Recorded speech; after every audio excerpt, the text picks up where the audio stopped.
No vídeo de hoje nós vamos falar sobre os aspectos psicológicos e psicanalíticos e até psiquiátricos do filme A Ilha do Medo, estrelado por Leonardo DiCaprio. Então tem muita coisa interessante para a gente falar. Fica com a gente até o fim. Roda a vinheta.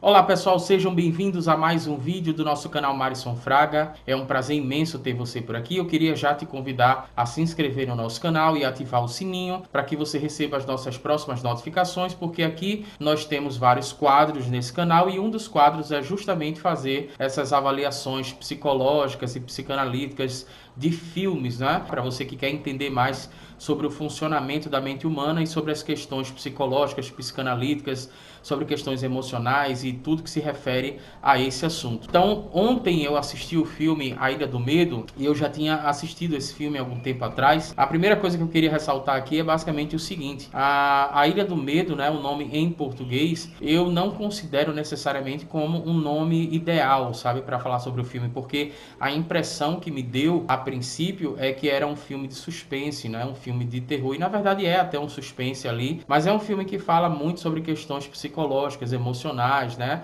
transtornos mentais, digamos assim. O filme ele foi originado de um livro e esse livro ele tem o nome de Paciente 67. Então, se você assistir o filme, você consegue entender o que eu estou falando. Paciente 67. E a partir de agora a gente vai falar sobre algumas questões do filme e eu vou precisar fazer um alerta de spoiler para você, tá? Nós vamos soltar aqui alguns spoilers, porque não tem como falar sobre os aspectos psicológicos desse filme, até psiquiátricos e psicanalíticos, sem falar sobre o desfecho do filme. Então, você tem duas opções. Se você não assistiu o filme, então você salva aqui embaixo no YouTube, tem um botãozinho de salvar esse vídeo. Você pode salvar esse vídeo, assistir o filme que nesse momento está disponível na Netflix, tá? Então você pode assistir esse vídeo e depois você volta para as nossas considerações. Uma outra opção é justamente você assistir, encarar, enfrentar esse spoiler, porque eu vou tentar reduzir ao máximo aqui as questões, os spoilers, né? As questões que são comprometedoras do filme.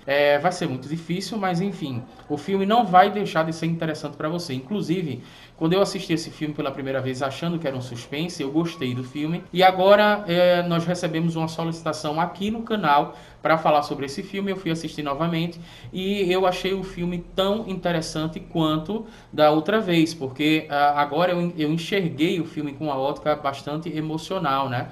Então você consegue entender melhor. É aquele típico filme que depois que você entende, você assiste de novo e você tem uma nova experiência. Então, A Ilha do Medo, para você que não se importa com essa questão de spoiler, você pode assistir o nosso vídeo e depois assistir ao filme que está disponível na Netflix, tá? Falando sobre a questão do filme, eu vou precisar contar essa história em ordem cronológica, porque o filme ele acontece, na verdade, ali no início, né, na primeira metade, digamos assim, da década de 1950, mais ou menos 10 anos depois, acredito, mais ou menos uns 10 anos depois da Segunda Guerra Mundial. E só que ele vai ter uns flashbacks, né? E esses flashbacks eles vão ajudando a construir a história, construir a narrativa para que no final tanto a personagem principal, que é representado pelo Leonardo DiCaprio, quanto o telespectador, eles acabam chegando à conclusão em conjunto do que é que está acontecendo ali na verdade. E eu acho essa experiência muito interessante, porque assim, o telespectador ele tem uma experiência muito parecida, muito próxima da experiência de vida do paciente, né? Que é um paciente que na verdade ele sofre de uma espécie de esquizofrenia, né? Talvez ali uma esquizofrenia paranoide, algo do tipo, e ele tem realmente alucinações. Então, no filme fica muito difícil para quem assiste a primeira vez você entender o que é a realidade e o que é a ilusão, né? O que é fictício e o que é que realmente está acontecendo. Fictício é complicado porque o filme é uma ficção, né? Mas você entendeu o que eu estou falando. O que na verdade está acontecendo no filme e o que é que não passa de uma ilusão, de uma fantasia da mente da personagem principal, que é o Leonardo DiCaprio, né? Então vamos contar essa história em ordem cronológica porque fica melhor para você entender o que é que estava acontecendo ali. Leonardo DiCaprio, ele faz o papel de um ex-combatente de guerra. Ele participou na Europa da Segunda Guerra Mundial, tá? Então ele conseguiu ali libertar os prisioneiros daquele período do Holocausto. Ele conseguiu libertar os prisioneiros um campo de concentração em Dachau, e lá ele pôde se deparar com muita atrocidade, né, com muita morte, com muita tragédia, na verdade. E ele inclusive tem uma cena, acho que logo no começo do filme acaba aparecendo, tem uma cena que ele, de uma forma inclusive sádica, ele presencia, ele assiste a morte de um soldado inimigo, né, de um comandante, na verdade, inimigo, um general, alguma coisa assim, alguém que tinha uma patente alta. Ele acaba presenciando, assistindo a morte desse rapaz que ficou agonizando lá durante mais de uma hora. Então ele teve, na verdade, quando ele voltou da guerra, ele teve um processo de, provavelmente, um estresse pós-traumático. É muito comum nas pessoas que participam de guerras, assim, que estão no campo de batalha, na linha de frente, que presenciam verdadeiras atrocidades, é muito comum que desenvolvam um estresse pós-traumático. E ele começou a desenvolver, se você pega ali algumas nuances que ele tem nos sonhos, ele começou a desenvolver o alcoolismo. Então, depois que ele voltou da guerra, eu sempre bato nessa tecla aqui no canal, que o alcoolismo ele não passa de uma anestesia. Infelizmente, aqui no Brasil e em alguns lugares do mundo, a gente vê ainda o alcoolismo como um problema de conduta, apesar de causar muito problema para as pessoas que estão ao redor dessa pessoa que tem alcoolismo, que sofre de alcoolismo. Mas o alcoolismo é nada mais do que uma anestesia para alguns traumas, algumas dores, algumas feridas que a pessoa tem na alma e que a pessoa ainda não conseguiu resolver aquela situação. Então você imagina uma pessoa que enfrentou uma guerra, que estava na batalha, na linha de frente, que precisou assassinar várias pessoas, que viu aquela quantidade enorme de judeus, né, mortos, congelados lá no frio. Ou seja, ele sofreu um estresse pós-traumático e começou a desenvolver o alcoolismo. Pelo que eu entendi do filme, ele era casado com uma esposa, né, uma jovem que tinha problemas também, era um pouco maníaco-depressiva, né? E ela chegou a tocar fogo, chegou a incendiar o apartamento deles. Então, ela estando com problema e ele também estando com problema, e eles tinham 3 filhos, eles resolveram morar numa casa do lago. E essa casa no lago aconteceu uma nova tragédia. Lembre-se, eu estou contando a história aqui em ordem cronológica, porque o filme ele apresenta isso através de flashbacks. Essa ordem cronológica possibilitará você, que quer uma compreensão melhor do filme, a entender realmente como é que se deu a ascendência dos transtornos do Leonardo DiCaprio, quer dizer, do personagem, né? Que Leonardo DiCaprio acabou interpretando no filme. Eu vou chamar sempre Leonardo DiCaprio, por quê? Porque ele meio que interpreta ali um personagem que é fictício, que ele acredita que ele é aquela pessoa e acaba não sendo aquela pessoa. Depois ele descobre que é uma pessoa completamente diferente. Então, voltando à Casa do Lago, em determinado momento, ele, que me parece ali que era um pai um pouco ausente, né? Porque ele trabalhava muito. Ele era delegado, se eu não me engano, da polícia, talvez ali a Polícia Federal, não vou conseguir lembrar, mas era um cara que realmente ele tinha um cargo que fazia com que ele trabalhasse demais e se tornasse bastante ausente. E aí, basicamente, o que foi que aconteceu? A esposa dele, a maníaco-depressiva, acabou assassinando, afogando os 3 filhos. Quando ele chega em casa, ele vê que os 3 filhos estão mortos, foram assassinados pela esposa dele, pela mãe das crianças, e ele definitivamente, naquele momento, o trauma é tão grande, ele que já vinha com aquele estresse pós-traumático da guerra, desenvolvido o alcoolismo, ele acaba enlouquecendo de vez. Então aqui eu quero abrir um parênteses, porque isso acontece, na verdade, eu quero explicar isso de uma forma metafórica, né? Vamos supor que o ser humano, ele tenha mais ou menos 3 baldes, né? Ou 3 copos, que são da parte emocional dele, tá? Vamos imaginar aqui 3 copos ou 3 baldes. Vamos falar de balde. Então você vai tendo as suas experiências traumáticas, você vai tendo as suas experiências negativas, né? Algumas experiências desagradáveis, algumas experiências que vão provocar feridas na tua alma, na tua parte emocional. Enfim, essas experiências, toda vez que você tem as experiências, digamos que está enchendo, cada experiência vai enchendo o primeiro balde. Depois que o primeiro balde é completamente cheio, ele vai começar a encher o segundo balde. Lembre-se, isso aqui é uma metáfora. Nesse segundo balde, o teu corpo, o teu organismo, ele já vai começar a te dar alguns sinais. Teus comportamentos já vão começar a te dar alguns sinais que sim, que você precisa de ajuda, que você precisa cuidar as suas questões emocionais, que você tem muitos traumas, que você é uma pessoa que precisa aprender a lidar com isso, ressignificar o passado, ou seja, desenvolver inteligência emocional, precisa de um acompanhamento profissional, precisa de um psicólogo, precisa de um psicanalista para você entender melhor quem é você, né? Qual é a sua experiência de vida, quais são os teus mecanismos de defesa e por aí vai. Então, nesse segundo balde, o que acontece com muita frequência é, por exemplo, uma alteração de comportamento, a pessoa já começa a ficar um pouco mais estressada, a pessoa começa a desenvolver alcoolismo, ela ali talvez comece a desenvolver um hábito de utilizar drogas, ela começa ali a somatizar. O que é somatizar? Soma do grego significa corpo, então ela começa a apresentar no corpo um indicativo de que ela precisa cuidar das questões emocionais. Então pode desenvolver uma fibromialgia, pode desenvolver um eczema seborreico, uma psoríase, a pessoa pode ter dores de cabeça frequente, ela pode desenvolver insônia. Isso tudo é o teu corpo gritando de que você precisa ele está pedindo socorro, teu corpo está pedindo socorro e você precisa cuidar da sua parte emocional. A maioria das pessoas não dá ouvido a isso e o segundo balde continua enchendo com as experiências negativas que nós temos na vida. O nosso rancor, falta de perdão para com as pessoas que nos feriram, a incapacidade de ressignificar as experiências negativas do passado, tudo isso vai fazendo com que você consiga encher o segundo balde com suas experiências negativas. E quando chega no terceiro balde, por uma questão de defesa da mente, eu estou explicando aqui de uma forma bem simples, tá? Bem didática, para que você entenda, de uma forma metafórica, para que você entenda o que foi que aconteceu com a personagem interpretada pelo Leonardo DiCaprio. No terceiro balde, vai acontecer uma fuga da realidade. Então a pessoa vai começar a criar uma realidade alternativa ali, para não ter que enfrentar realmente o que aconteceu na sua vida. Então ela vai criar uma ficção, ela vai criar uma fantasia na cabeça dela, que é a última, digamos assim, o último balde está sendo cheio, né? Então ela vai criar, por uma questão de mecanismo ali de defesa, ela vai criar uma realidade alternativa para fugir da realidade.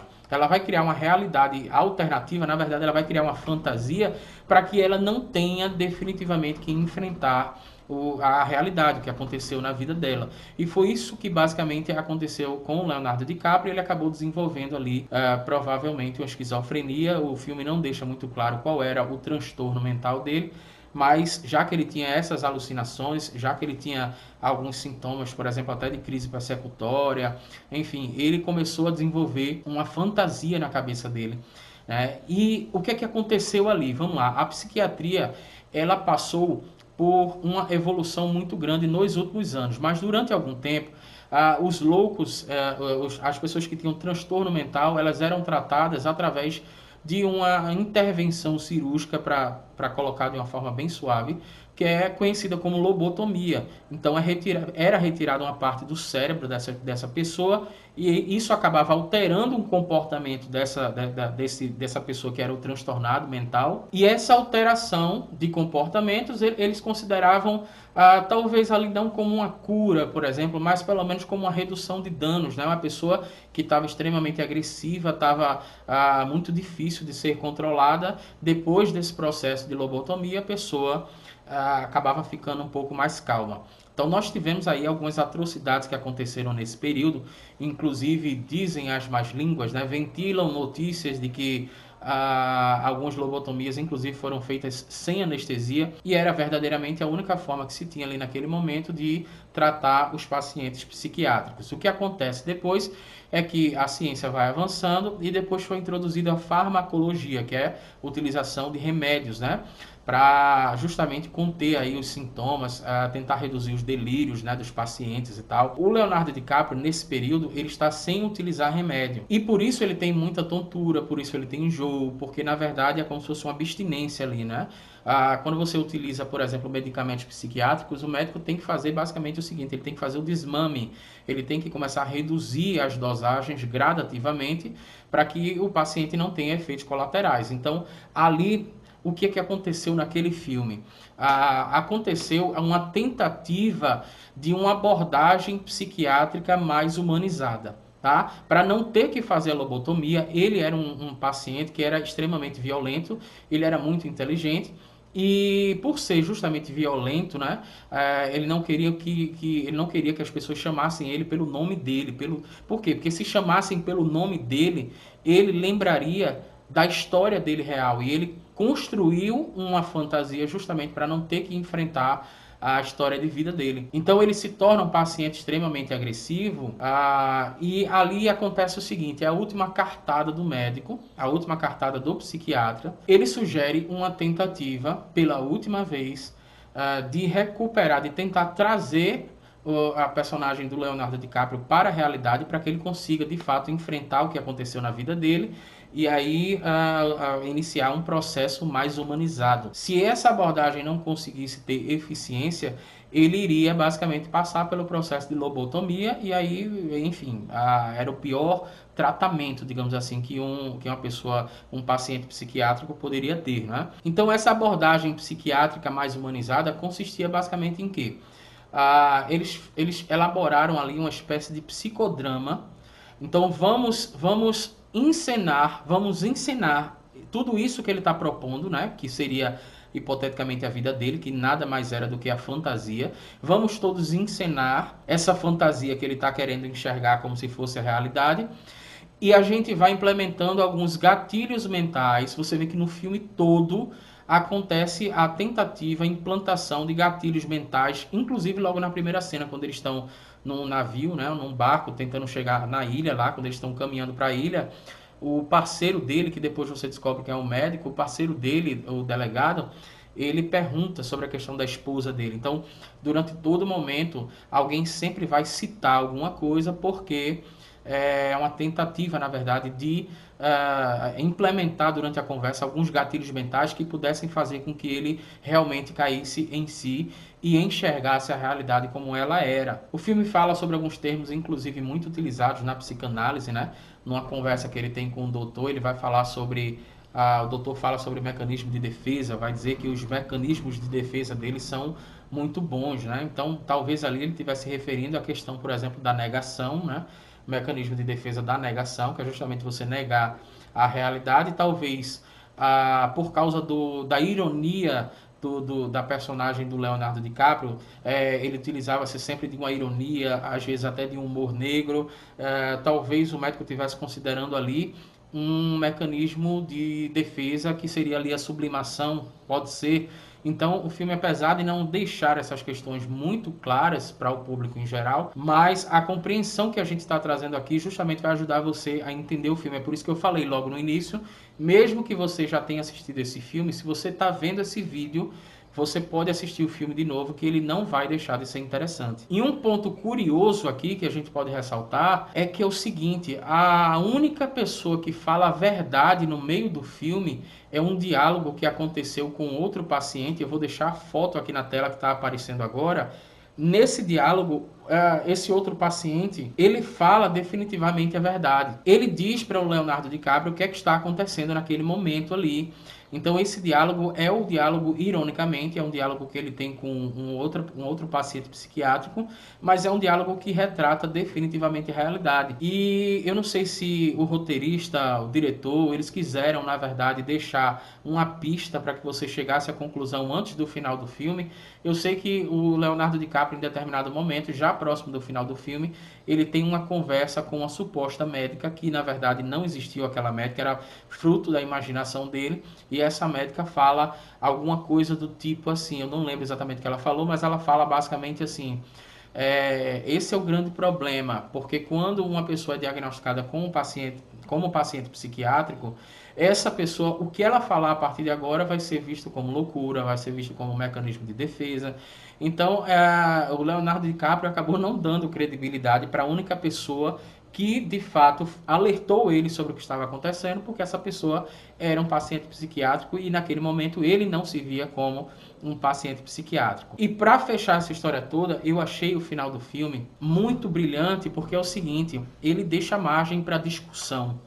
No final do filme, o que se conclui basicamente ali, pode se concluir duas coisas. A primeira, Leonardo DiCaprio, sua personagem, na verdade, não conseguiu se recuperar e acabou regredindo, né, o tratamento, e voltou a fantasiar que ele era um agente federal e tal, e que ele era um delegado, um xerife, e que na verdade eles precisavam sair dali, ou seja, ele voltou a tomar posse daquela fantasia, mas a minha interpretação é que ele se recuperou. Porém, mesmo se recuperando, ele decidiu passar pelo processo de lobotomia por conta própria, porque a realidade era muito ruim. Então, você veja, a realidade de uma pessoa que viu o que ele viu na guerra, a realidade de uma pessoa que tem problema com alcoolismo, a realidade de uma pessoa que foi casado com uma esposa que era maníaco-depressiva, que acabou assassinando os 3 filhos dele, né, deles. Então essa realidade era muito difícil e eu acho que ele acabou fingindo que ele não estava recuperado, justamente porque ele fala uma frase no final que é alguma coisa mais ou menos assim, eu não sei se eu vou conseguir lembrar, mas ele fala alguma coisa do tipo: é melhor você morrer como um louco do que viver como, sei lá, como um sofredor, alguma coisa assim que ele fala. Eu não consigo lembrar exatamente agora a frase. Mas essa frase é a última frase que ele fala no filme, fica muito fácil para você, se você quiser dar uma pesquisada. E a partir dessa frase, eu interpretei que ele foi recuperado do processo, ele voltou a enxergar a realidade como ela era, ele voltou a entender quem era ele, qual era a história de vida dele, mas ele simplesmente decidiu fingir que ele não tinha progredido nesse processo justamente para passar pelo tratamento de lobotomia e assim ele ficar definitivamente fora da realidade. Então foi isso que eu interpretei. Espero que você tenha gostado da nossa avaliação sobre o filme A Ilha do Medo. Se você, por um acaso, quiser nos sugerir algum filme, é só comentar aqui embaixo, que eu prometo que assim que eu puder, eu vou assistir esse filme e vou trazer a avaliação aqui. Lembrando que a gente sempre faz avaliações do ponto de vista psicológico, psicanalítico. Nós fazemos também avaliações do ponto de vista neurocientífico, ou seja, tudo que se refere às questões emocionais e ao funcionamento da mente humana, tá? Então, espero que você tenha gostado. Não se esqueça de se inscrever, de compartilhar esse vídeo com as pessoas que assistiram esse filme, que gostaram, e ativa o sininho para que você receba as nossas próximas notificações. Forte abraço e até o próximo vídeo.